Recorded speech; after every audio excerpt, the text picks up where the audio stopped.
अस्सलाम वालेकुम नाजरीन, आप देख रहे हैं सूबाई रंग न्यूज़ और एंटरटेनमेंट टीवी चैनल और मैं हूं कमल ज़िया।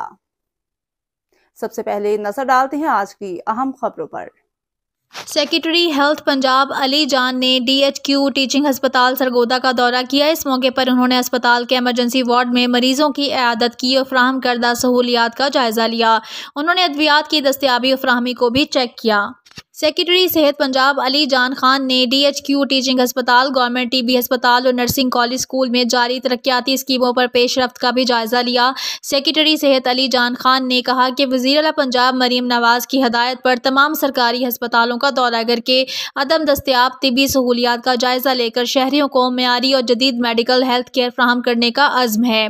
उन्होंने कहा कि अस्पतालों में जारी तरक्याती मनसूबों की जल्द तकमील को यकीनी बनाया जाएगा। इसी सिलसिले में वसाइल की कोई कमी नहीं है। सेक्रेटरी सेहत पंजाब अली जान ने दौरे के बाद मीडिया से गुफ्तगू करते हुए कहा कि पंजाब के तमाम अस्पतालों में फर्नीचर की तब्दीली और इमरजेंसी में डिस्पोजेबल बेडशीटों की फराहमी के मंसूबे पर भी काम तेजी से जारी है।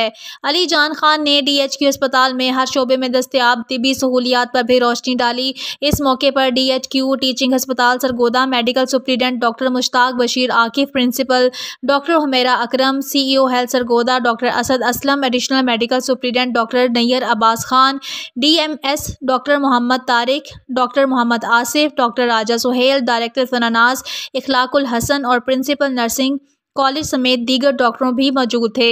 सेक्रेटरी सेहत पंजाब अली जान ने मजीद कहा कि पंजाब के तमाम अस्पतालों में मरीजों को हर किस्म की मेडिसिन फराहम की जाती है।